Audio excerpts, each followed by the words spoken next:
Pendiente una cosa, por eso había citado para al cabo de unos minutitos a nuestro corresponsal en Bruselas. Enrique, estás ahí, ¿no?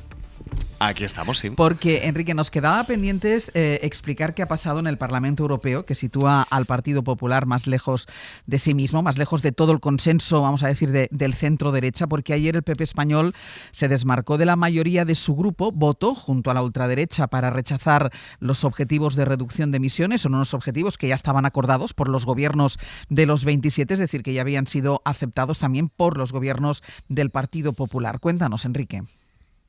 Sí, mira, aquí llevamos, Ángels, toda la legislatura viendo cómo existen dos dinámicas o dos posibles mayorías en el Parlamento Europeo. Por un lado, la llamada europeísta o centrista, cuando el Partido Popular, que es el grupo mayoritario, alcanza acuerdos con socialistas, liberales o verdes, que son además el bloque que apoyó al Ejecutivo comunitario, que sigue sosteniendo al Ejecutivo de von der Leyen.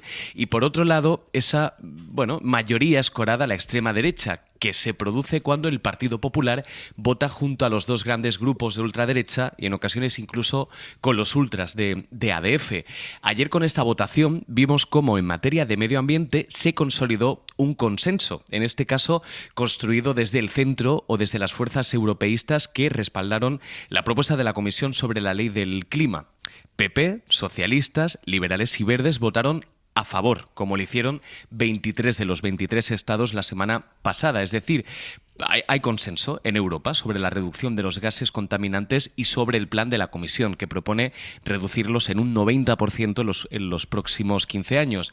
Pero de ese consenso se ha salido el PP español, porque los eurodiputados españoles del Partido Popular votaron ayer en contra, junto a sus colegas polacos, y a diferencia de lo que hizo la mayoría de su grupo, votaron en contra y se alinearon en la votación con el partido de Le Pen, el partido de Orbán, el de Meloni o el de Vox. O sea, entre esas dos posiciones de la Eurocámara, entre esas dos dinámicas, el PP español no estuvo en la posición mayoritaria de las fuerzas europeístas, tampoco en la posición mayoritaria de su grupo, en este caso en materia climática. La votación se realizó en comisión, es el paso previo y necesario para la votación en el Pleno, eso será este jueves. El plan será validado por el Parlamento, como fue validado ayer ya por la Comisión, porque las fuerzas de centro suman, a pesar de que el Partido Popular vote en contra de lo que hace la mayoría de su grupo, los eurodiputados españoles. El PP español volverá a votar en contra este jueves, nos confirman fuentes populares en Bruselas, que, preguntados por el sentido de su voto, insisten, explican que ellos votan en contra porque los objetivos son prácticamente imposibles de cumplir en el caso de España. Enrique, ahora sí, gracias. A vosotros. Hasta luego. Hay que decir que coincide esta votación en contra en Europa con las negociaciones que está manteniendo el Partido Popular aquí en España para encontrar un sustituto a Carles Mazón con la ultraderecha, con Vox, y uno de las exigencias, que además es que lo dicen claramente, una de las exigencias que plantea Vox al Partido Popular es la renuncia al Pacto Verde. Entonces esta votación de ayer, puede decirse que es en coherencia a esas negociaciones y hacia dónde se está dirigiendo el Partido Popular, al menos en la Comunidad Valenciana.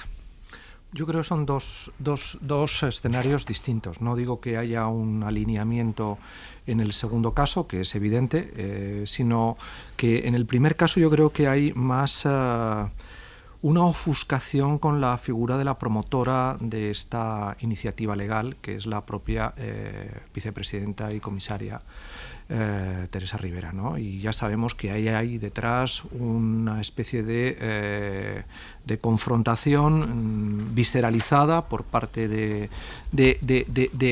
primer partido, del primer grupo del Parlamento Europeo, que hay que recordarlo, es el Partido Popular español, y que tendría que estar manteniendo una sintonía de coherencia política con lo que el Partido Popular Europeo está planteando, ¿no? Yo creo que es un precedente bastante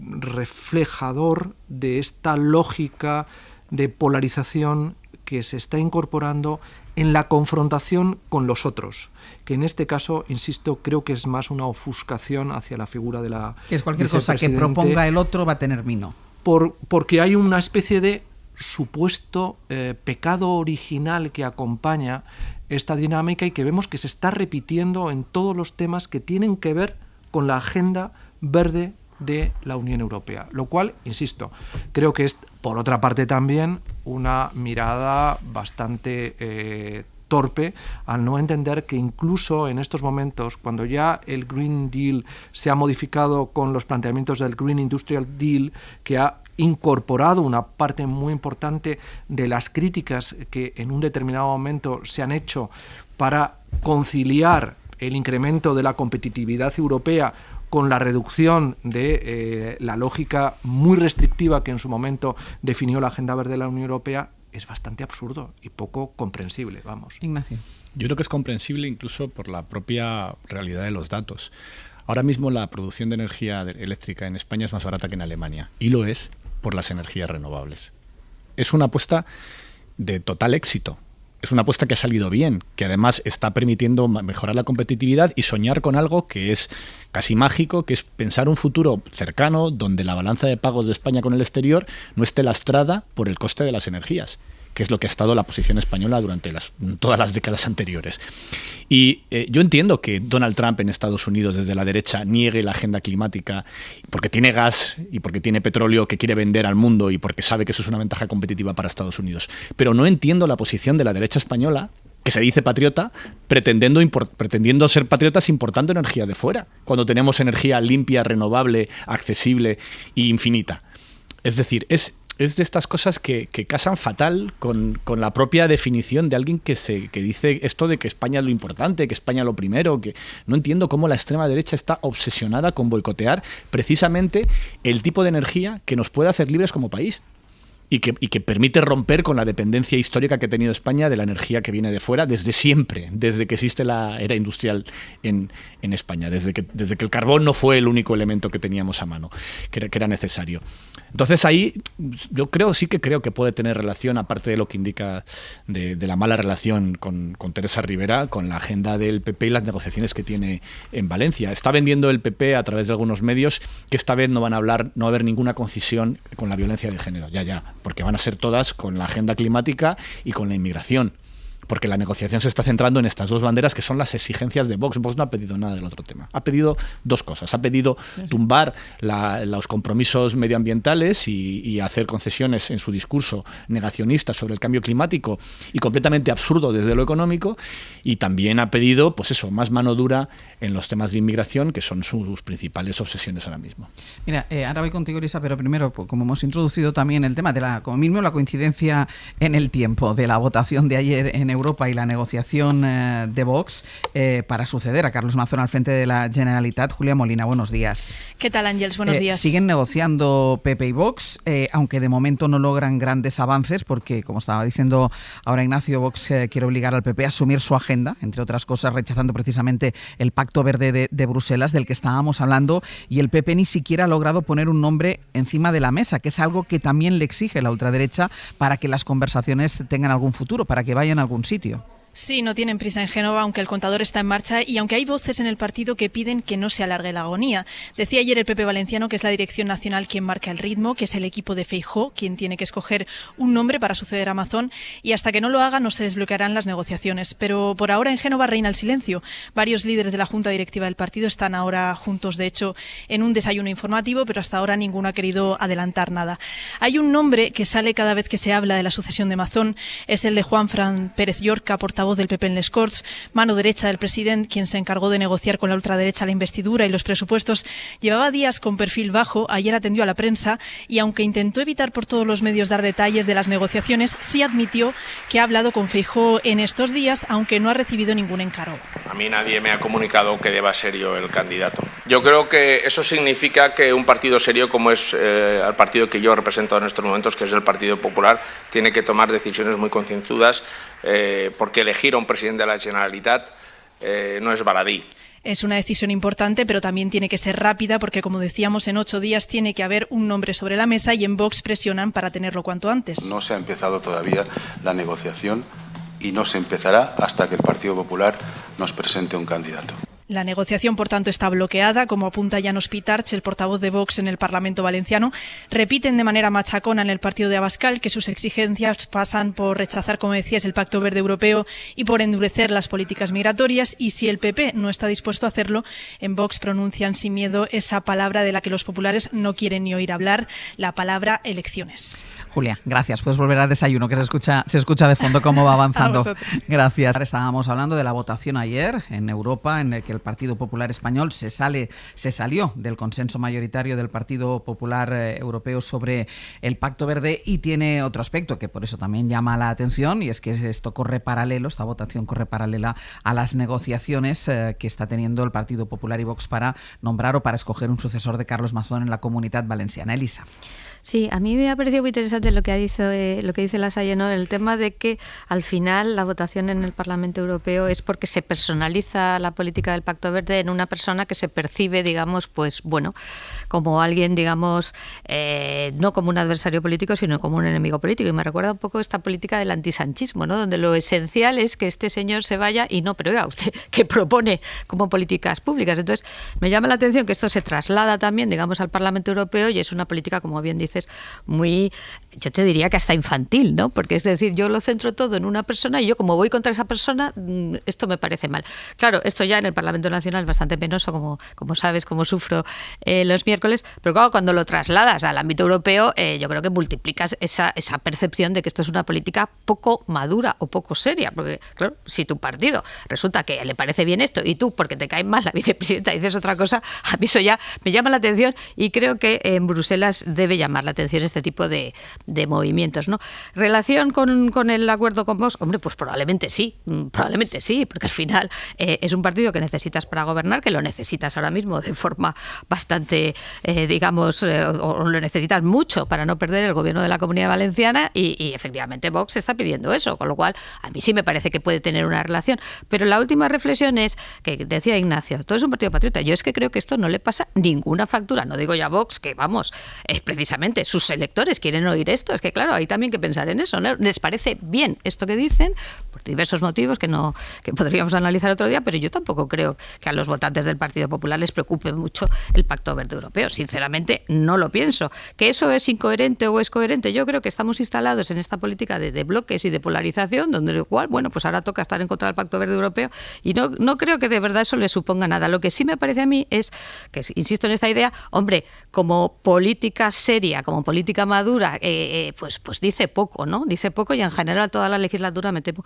que la oposición del Partido Popular ha sido de este tipo, ¿no? Yo me opongo a esto, me parece mal esto, bueno, ¿y usted qué propone? Porque, oiga, a lo mejor propone cosas interesantes y merece la pena oírlos, o, digamos, quiénes son los perdedores de este tipo de acuerdos, que eso Vox lo ha entendido muy rápido, ¿no? ¿Quiénes son los perdedores en temas de políticas de inmigración y en temas de políticas verdes? Y lo tiene muy localizado, y bueno, pues sus votantes piensan, muy bien, esto es lo que hay que decir. El Partido Popular me parece que todavía no sabe muy bien, ¿no?, a quién se dirige. Bueno, lo hemos hablado muchas veces. ¿Cuál es tu electorado? ¿Le parece bien? ¿Esto cómo va? En fin, es un poco lo que llevamos hablando toda la legislatura. Yo no sé, Ignacio dice ahora Elisa, el Partido Popular no le pasa factura estar en contra del Pacto Verde. Lo que yo sí creo que le puede acabar, pues bueno, de hecho lo vemos en la demoscopia, le está pasando ya factura el hecho de que sea tan evidente su dependencia de la ultraderecha, su dependencia de Vox, porque además es que Vox está jugando a eso, claro, con sus declaraciones. Claro. Me estoy refiriendo ahora en concreto a la negociación para la Comunidad Valenciana. Es decir, se nota perfectamente, se ve perfectamente. ¿Quién está mandando en esto? No solo Correcto. Eso, es que le está costando mucho en las encuestas. Es que se está viendo que la estrategia en la que están en los últimos meses de intentar competir con la extrema derecha, con el discurso de la extrema derecha, pues lo que hace es alimentar a la extrema derecha. Es algo que es visible en absolutamente todos los sondeos demoscópicos que se han publicado desde septiembre. En todos se ve un ascenso de Vox, a pesar de que el discurso de Núñez Feijóo cada día es más duro y en algunos casos indistinguible del de Vox. Que se ponga del lado de la extrema derecha del Partido Popular, es decir, de los países más beligerantes con la agenda verde, pues demuestra otra vez en qué sitio está el Partido Popular. Y yo no tengo claro dos cosas de las que decías, que es, Elisa, primero que se ponga al lado de los ganadores o los perdedores. Es que no creo que aquí esto provoque perdedores en la sociedad española. Hay ganadores o ganadores. No creo que la agenda verde... Bueno, pues precisamente porque estamos ante un fenómeno populista en el cual hay una cantidad de mentiras sobre el tablero enormes. enormes, que se están generando alrededor del discurso de lo que supone esto, de lo que va a cambiar, terribles. Y que, sobre todo, que habría que combatir con los datos. Es que es una evidencia que hoy uno de los factores de competitividad que permiten que España esté creciendo por encima de la media europea es el coste de la energía. Que es más barata por primera vez que la de Francia, que la de Alemania, que la de Italia. ¿Eso a qué se debe? Se debe exclusivamente a la apuesta de este país por las energías renovables. Solo a eso. Y que están consiguiendo una eficiencia y unas producciones de megavatios muy por encima de lo que estaba en todos los pronósticos. Es que se va rompiendo los pronósticos sobre qué peso podría tener el sector de las renovables en la producción energética española desde hace bastante tiempo, y cada vez es más claro. Si alguien no es capaz de entender cómo impacta eso en nuestro país y en nuestra economía, no tener que estar importando toneladas y toneladas y toneladas de energías no renovables, pues, en fin, es que debería mirar otra vez las cifras, porque es bastante claro. Y frente a eso, lo que plantea Vox es un discurso basado en mentiras y en lugares comunes y en discursos de, en fin, la tradición más habitual de la derecha populista. No perder el hilo de... Vale. No, lo que quería matizar esto de la percepción y la realidad, ¿no? Es que la percepción forma parte de la realidad. Esto es una cosa que debemos entender todos, porque es decir, si todo fuera cuestión de datos, si todo fueran elecciones racionales, pues probablemente sobraba, digamos, la política, sobraba esta tertulia, sobraba todo, ¿no? Y eso es una primera reflexión importante. Y además sí que creo que hay, digamos, puede haber cosas que son correctas desde un punto de vista macro. Yo estoy pensando, por ejemplo, es evidente que el PIB español sube, pero también es evidente que muchas personas no perciben eso en su renta, en su día a día, y eso es perfectamente compatible, y es un nivel y otro nivel. Por tanto, yo no pienso que todo sea un problema de que la gente no se entera o que es tonta o los datos, sino de cómo lo ve. No, quiero decir, entiéndeme, no, es verdad, pero decir que no es una cuestión de datos, que es una cuestión también de cómo lo vivo yo y cómo me afecta a mí en mi economía doméstica, que es con lo que yo al final vivo y voto. Pero simplemente una cosa como distinta. Antes no hablabas de ganadores y perdedores, ahora no hablas de la percepción. La percepción estamos de acuerdo, pero que haya perdedores por la apuesta por las renovables no estamos de acuerdo. Yo lo único que digo es que estos discursos que están muy bien y que son macro y que son fenomenal, a mucha gente ni le llegan, ni le afectan, ni realmente en su día a día le suponen nada, ¿no? Y eso yo creo que es importante, porque si no, y había ese reportaje estupendísimo en El País, supongo que lo visteis, ¿no? De los jóvenes, cómo lo perciben. Si es que te están diciendo, ¿y a mí qué? Si a mí me va mal o me va peor que mis padres. Entonces,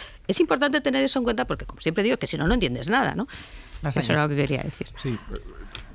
Yo creo que detrás de lo que estamos hablando, del pacto entre el Partido Popular y Vox, y por eso siento ahora de pronto salir de este contexto en el que estabais discutiendo, me parece tremendamente revelador del día a día en el que estamos, ¿no? Porque yo también soy de los que cree que las energías renovables están contribuyendo precisamente al crecimiento económico de fondo que vive la economía española, porque tenemos probablemente el recibo de luz más bajo que hay en Europa, pero también es verdad que hemos afrontado todo este cambio de las renovables y, como decía el informe que ha evaluado las causas que estuvieron detrás del famoso apagón que vivimos en abril, falta todavía una inversión adecuada en la red para ser capaces de mantener la sostenibilidad de un modelo asentado sobre energías renovables. Es decir, que hacemos una apuesta normativa y una apuesta económica claramente por convertir las energías renovables en lo que son, y estamos totalmente de acuerdo en que son fundamentales para nuestra economía y para la propia sostenibilidad de nuestra sociedad, pero al mismo tiempo nos ha faltado previsión para adecuar nuestra red eléctrica a lo que es la sostenibilidad de la misma gracias a la energía renovable. Pero dicho eso, yo creo que una de las razones, y volviendo al tema original en el que estábamos, de lo que está sucediendo, y a mí es lo más relevante de esta negociación entre el Partido Popular y Vox, es el miedo que proyecta el Partido Popular. Es decir, a mí ya no es una cuestión de argumentarios donde el Partido Popular esté solapando el argumentario de Vox, esté introduciendo No, a mí lo que realmente me preocupa es el miedo escénico que está proyectando a no querer ir a elecciones. Y esto es lo sintomático. Es decir, evito ir a elecciones porque tengo miedo a unas elecciones. Después de que supuestamente, tras un año, se ha estado haciendo lo que mejor se pensaba que para el interés general podía hacerse en el caso de Valencia, como fuerza gobernante y como principal partido de gobierno dentro de Valencia. Y esto es lo relevante. ¿Tengo miedo a unas elecciones? O sea, subo que he fracasado. Primer dato. ¿Tengo miedo a unas elecciones? Y segundo, ¿no te das cuenta que esto es precisamente lo que quieres Vox? Es decir, que cuanto más tiempo estés, más tiempo vas a estar quemándote en la parrilla. Y que, por lo tanto, es muy importante para la sociedad y probablemente para el sistema de alertas que la gente con una percepción moderada de centro, que creo que sigue siendo, en mi opinión, y ahí están los indicadores del CIS, mayoritaria porcentualmente, ver lo que representaría un ascenso tan brutal como es previsible de Vox en Valencia y la negociación a la que tendría que someterse el Partido Popular para abordar ese día después de unas elecciones, sería un factor aclaratorio para el conjunto de la sociedad y probablemente incluso para las fuerzas de centro, que están pendientes de encontrar motivaciones para dar apoyo a un partido que está reclamando y reivindicando supuestamente la moderación. Y este yo creo es un dato relevante a tener en cuenta. El miedo y la falta de análisis realmente estratégico de comprender que es que no puedes estar más tiempo en la parrilla, de estar en manos del fuego de Vox. De una manera tan evidente. Pero es que estás en manos del fuego de Vox. Da un poco de pena.